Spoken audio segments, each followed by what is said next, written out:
사도신경으로 신앙 고백 드리겠습니다. 나는 전능하신 아버지 하나님 천지의 창조주를 믿습니다. 나는 그의 유일하신 아들 우리 주 예수 그리스도를 믿습니다. 그는 성령으로 잉태되어 동정녀 마리아에게서 나시고 본디오 빌라도에게 고난을 받아 십자가에 못 박혀 죽으시고 장사된 지 사흘 만에 죽은 자 가운데서 다시 살아나셨으며 하늘에 오르시어 전능하신 아버지 하나님 우편에 앉아 계시다가 거기로부터 살아있는 자와 죽은 자를 심판하러 오십니다. 나는 성령을 믿으며 거룩한 공교회와 성도의 교제와 죄를 용서받는 것과 몸의 부활과 영생을 믿습니다. 아멘. 찬송가 325장입니다. 325장.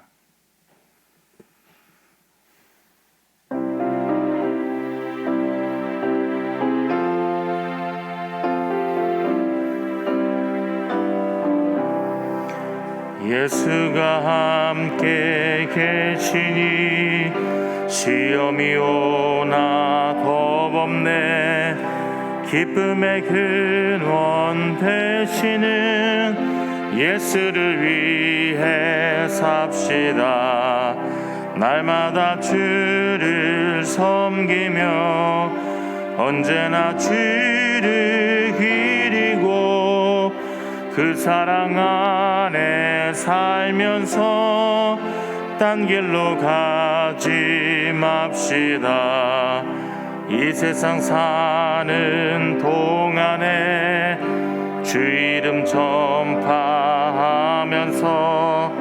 무한한 복락 주시는 예수를 위해 삽시다.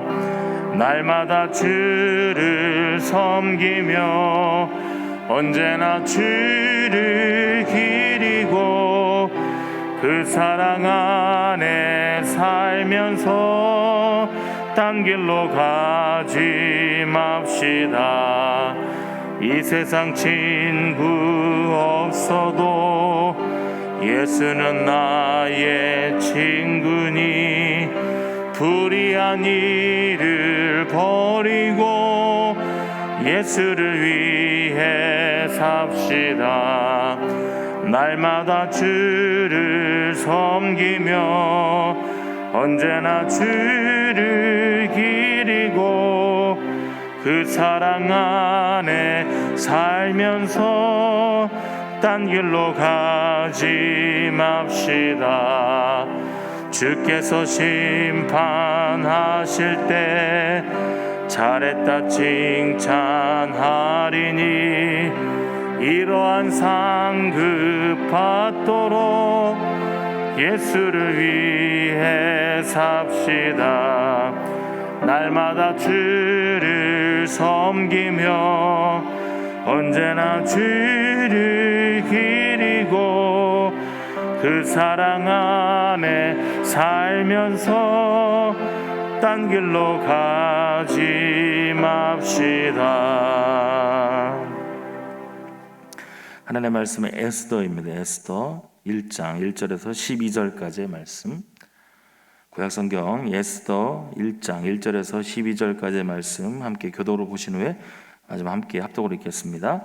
이 일은 아하수에로의 왕 때에 있었던 일이니 아하수에로는 인도로부터 구스까지 127지방을 다스리는 왕이라. 당시에 아하수에로 왕이 수산궁에서 즉위하고 왕위에 있은 지 제3년에 그의 모든 지방관과 신하들을 위하여 잔치를 베푸니 바사와 메대의 장수와 각 지방의 귀족과 지방관들이 다 왕 앞에 있는지라. 왕이 여러 날 곧 180일 동안에 그의 영화로운 나라의 부함과 위엄의 혁혁함을 나타내니라. 이날이 지남에 왕이 또 도성수산에 있는 귀천간의 백성을 위하여 왕궁 후원들에서 7일 동안 잔치를 베풀세. 백색, 녹색, 청색 휘장을 자색하는 배줄로 대리석 기둥 은고리에 메고 금과 은으로 만든 걸상을 화반석, 백석, 운모석, 흑석을 깐 땅에 진설하고 금잔으로 마시게 하니 잔의 모양이 각기 다르고 왕이 풍부하였으므로 어주가 한이 없으며 마시는 것도 법도가 있어 사람으로 억지로 하지 않게 하니 이는 왕이 모든 국내 관리에게 명령하여 각 사람이 마음대로 하게 함이더라. 왕후 와스디도 아하수에로 왕궁에서 여인들을 위하여 잔치를 베푸니라. 제7일에 왕이 중히 일어나서 어전넷이 무만과 비스다와 하르보나와 빅다와 아박다와 세달과 가르가스 7사람을 명령하여 왕후 와스디를 청하여 왕후의 관을 정죄하고 왕 앞으로 나아오게 하여 그의 아리따움을 뭇 백성과 지방관들에게 보이게 하라 하니 이는 왕후의 용모가 보기에 좋음이라. 함께 읽겠습니다. 그러나 왕후 와스디는 내시가 전하는 왕명을 따르기를 싫어하니 왕이 진노하여 마음속이 불붙는 듯 하더라. 아멘. 기도하겠습니다. 좋으신 아버지 하나님, 은혜를 감사합니다. 지난밤에도 저희들을 주님 품 안에서 편히 쉬게 해주시고 또 이 새벽에도 저희들을 주 앞에 불러주심을 감사합니다. 오늘도 저희들에게 새날 주시고 또 생명 주시고 건강 주셨는데 이 한 날도 주님과 더불어 동행하게 하시고 주를 기쁘시게 하는 한 날 되게 하여 주옵소서. 이 새벽에도 하나님께 감사의 예물을 올려드립니다. 또 11조 구역 예물을 주님께 올립니다. 하나님 아버지, 믿음으로 또 순종으로 감사로 드리는 예물을 주님께서 기뻐 받으시고 약속하신 하늘의 복과 땅의 복으로 충만하게 채워 주옵소서. 주의 은혜로 종의 가정들을 형통케 해주시며 그 자녀들을 축복하여 주시옵소서. 예수님의 이름으로 축복하며 기도하옵나이다. 아멘. 이 새벽에도 주의 은혜와 축복이 함께 하시기를 축원합니다. 이제 오늘부터 이제 저희가 이제 에스더서를 이제 보게 됩니다. 우리가 이제 지난 수요일 날 우리가 이 스룹바벨, 에스라, 그다음에 니헤미야 이 네 사람이 왜 유대인들의 존경을 받게 됐는가 하는 내용을 저희들이 같이 배웠죠. 그래서 오늘 이 에스더서를 읽을 때 그 내용들을 이렇게 여러분들이 참고하시면 됩니다. 그래서 이 에스더라는 거대한 이 이야기 스토리를 읽으면서 그보다 더 큰 이야기 성경 전체에서 이제 제사장 나라를 세워가는데 이 사람들이 어떻게 또 헌신하고 또 순종했는가, 또 하나님께서 그런 사람들을 어떻게 다루셨는가 하는 것들을 이렇게 그런 관점에서 보셔서 또 이제 묵상을 하시면 또 새롭게 여러분들이 또 은혜를 받게 될 것입니다. 저는 이제 오늘 아침에 이제 1절부터 12절에 있는 요 내용에 좀 안정을 해서 이제 좀 묵상을 좀 한번 해보겠습니다. 먼저 1절에 보시면 이 일은 아하수엘의 왕 때 있었던 일이라 이렇게 얘기를 하죠. 그리고 3절에 가면은 왕위에 있은 지 제3년에 이렇게 말합니다. 아하수엘 왕은 BC 519년에 그 왕이 된 사람입니다. 아버지 뒤를 이어서 왕이 된 사람인데 이 사람이 역사적으로 큰 일 중에 하나가 뭐냐면은 그 그리스 헬라 제국과 전쟁을 일으킨 것입니다. 여러분들이 그 아는 내용 중에서 그 300용사 얘기 들으셨죠? 그 잘 모르시나요? 영화. 그 300명의 용사가 이제 거대한 이 페르시아 제국 군대와 싸워요. 좁은 골목에서 험준한 지형의 좁은 골목에서 그 300명이 그 길을 딱 가로막아요. 가로막고 물론 300명이 다 몰살합니다. 그래서 이 거대한 군대를 막아섭니다. 이제 그 전쟁, 그 다음에 갈라미스 해전인가요? 제가 이제 정확하게 기억이 안 되는데, 이제 그리스로 들어가는 해전에서 어마어마한 이제 전쟁을 벌이게 되는데 그 전쟁에서 패합니다. 그래서 이제 어려움을 겪게 되는데 요 1장에 나와 있는 사건은 그 전쟁을 일으키기 전에 베풀었던 잔치예요. 이 잔치를 왜 베풀었냐면은 자기 군 백성들과 이제 신복 군사들에게 용기와 격려를 주기 위해 일종의 단합대회입니다. 단합대회.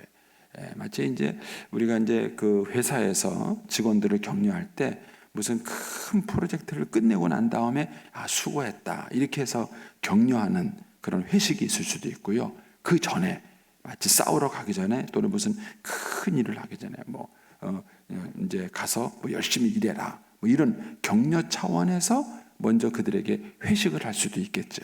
근데 이제 오늘 본문의 말씀은 그 전쟁을 일으키기 전에 일종의 단합대회예요. 그 단합대회를 하기 위해서 이 어마어마한 잔치를 베푸는 것입니다. 거기 보면 4절 말씀에 가시면 왕이 여러 날 곧 180일 동안 잔치를 했다는 거예요. 180일이 몇 개월이죠? 6개월이에요. 6개월. 사람들이 6개월 동안도 먹고 놀 수 있나 봐요. 그렇죠? 6개월 동안 이 잔치를 베푸는 거예요. 그래서 이 페르시아라는 제국이 얼마나 위대한 제국인가 이런 것들을 보여주고 또 이제 사람들을 막 이렇게 으쌰으쌰하기 위한 이제 그런 이제 분위기를 만들기 위해서 잔치를 베푼 것이죠. 그러다 보니까는 그 잔치를 베푸는 동안에 6절에 가시면은 백색, 녹색, 청색 휘장을 자색하는 배줄로 대리석 기둥 은고리에 메고 금과 은으로 만든 걸상을 화반석, 백석, 운목석, 흑셀간 땅에 진설하고 또 금잔을 마시게 하니 했습니다. 이런 거 어떻게 하는지 아세요? 이거 보기 전에는 모릅니다. 보기 전에는 모릅니다. 이번에 청와대 개방을 했는데 한번 갔다 와 보세요. 청와대라는 곳이 얼마나 화려한 곳인가.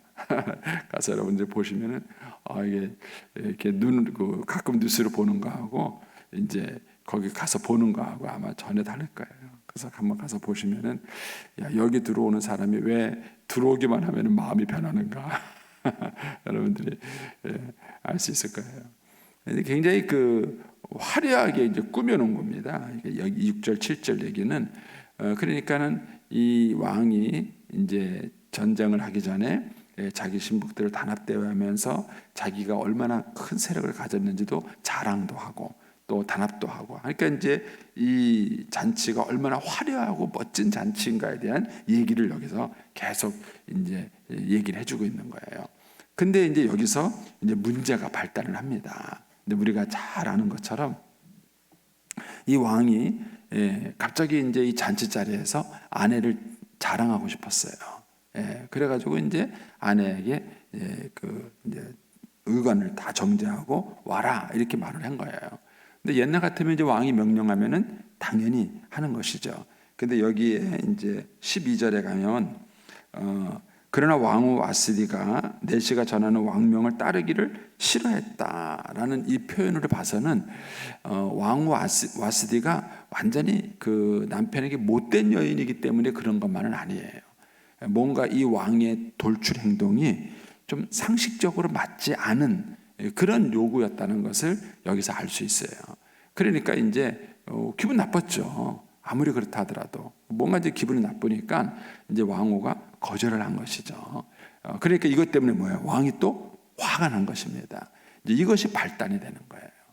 그러니까 여기서 이제 우리가 이제 오늘 아침에 제가 이제 뭐 크게보다는 좀 작게 오늘 아침에 생각해 보고 싶은 게 뭐냐면 모든 역사, 모든 사건의 그 시발은 뭐냐 하면은요, 기분 나쁘다.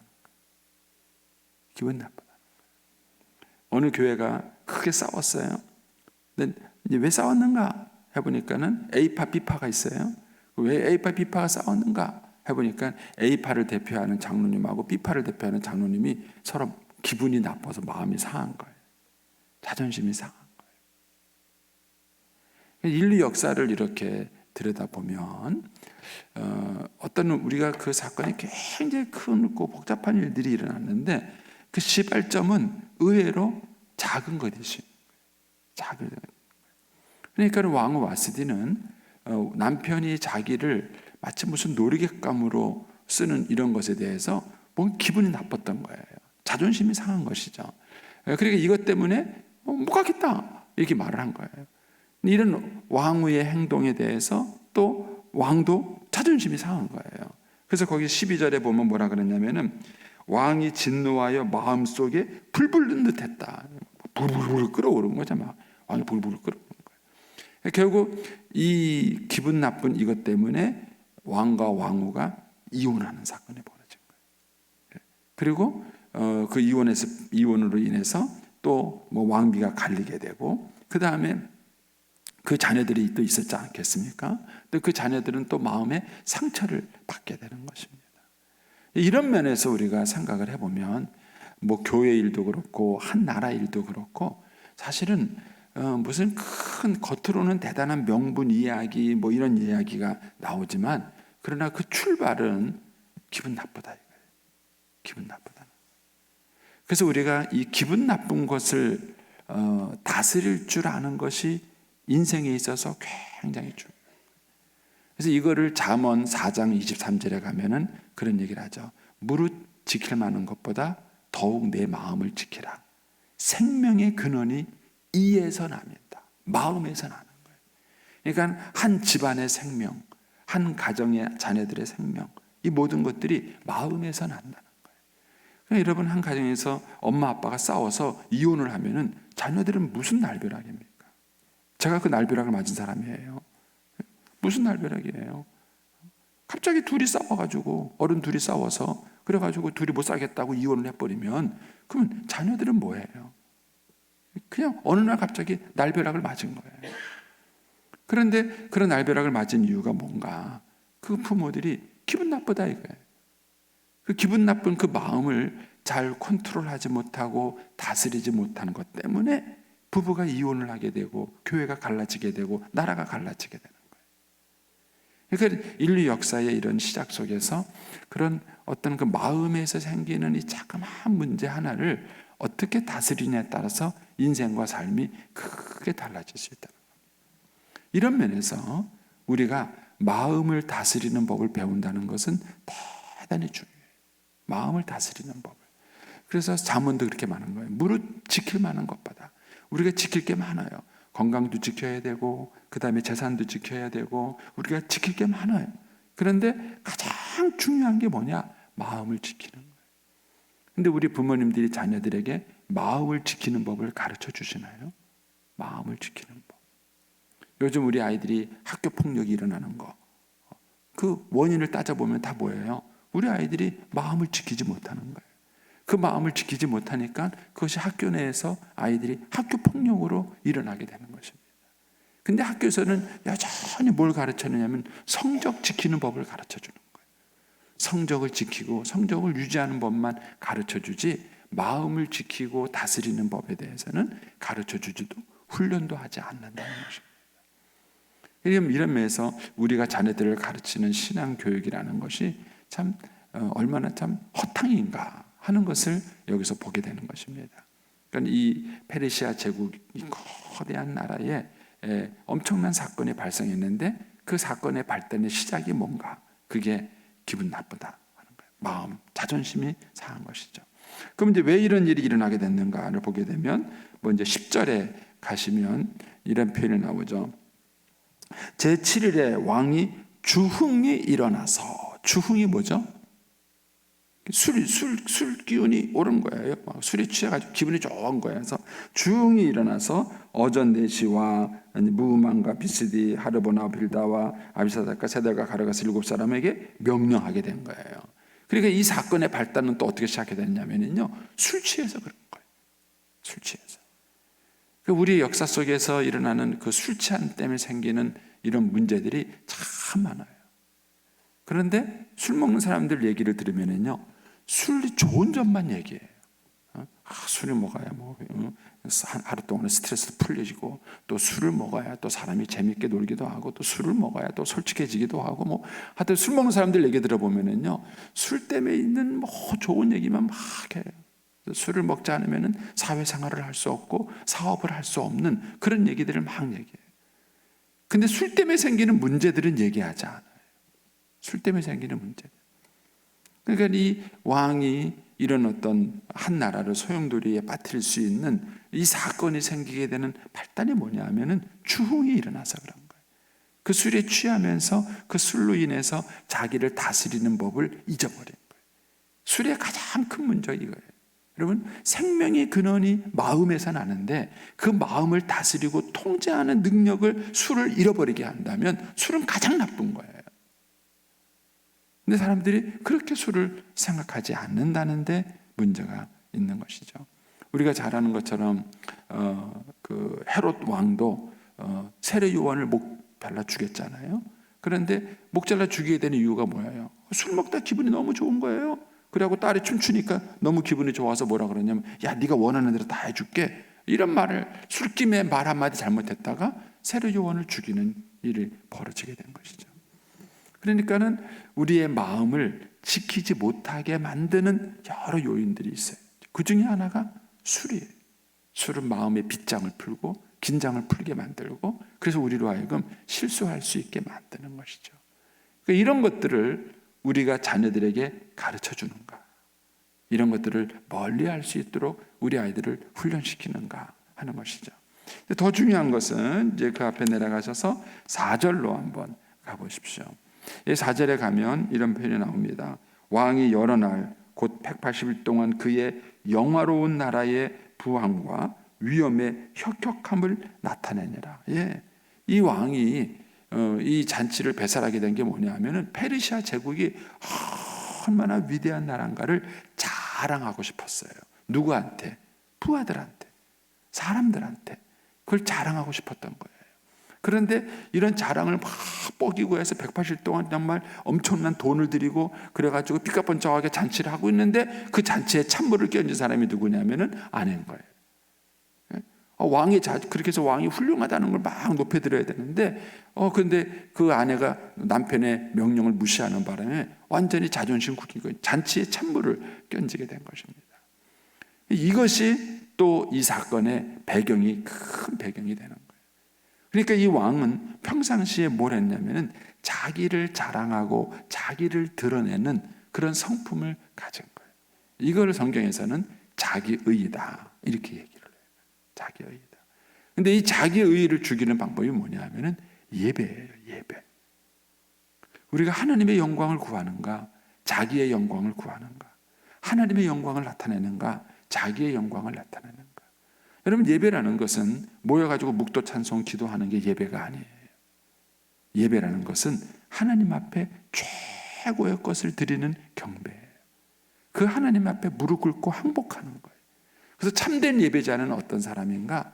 하나님 앞에 서서 자기를 날마다 죽이는 사람이에요. 그리고 그 하나님의 영광 앞에 자기의 영광을 내려놓는 거예요. 날마다 자기의 자존심을 죽이고 자기 자아를 꺾는 훈련이, 이게 예배예요. 그래서 어떤 사람이 예배를 참으로 드린다면요, 자기 영광을 구하는 사람이 아니라 하나님의 영광을 구하는 사람이에요.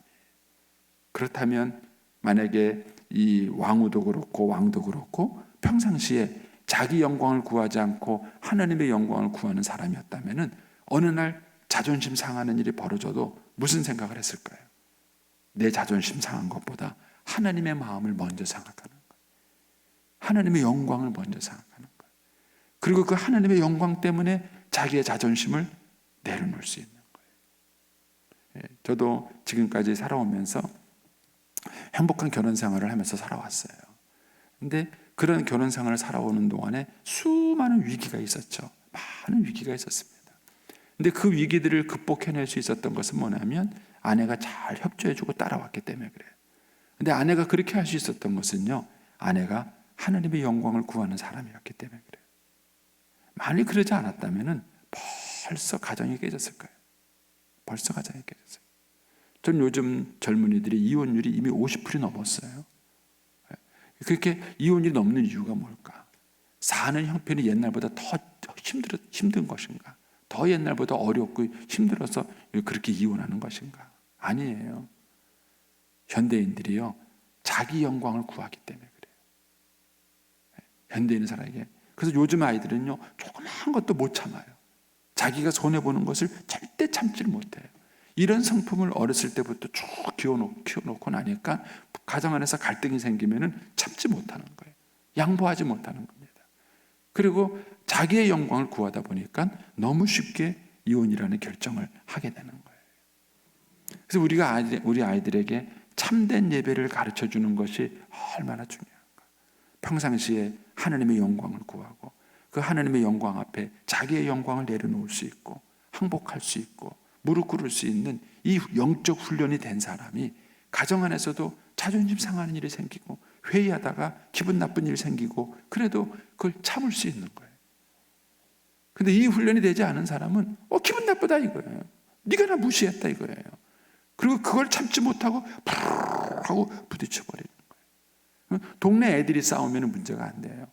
그런데요, 대통령이 싸우면 문제가 되는 거예요. 지금 아하수에로의 가정은 부부 문제예요.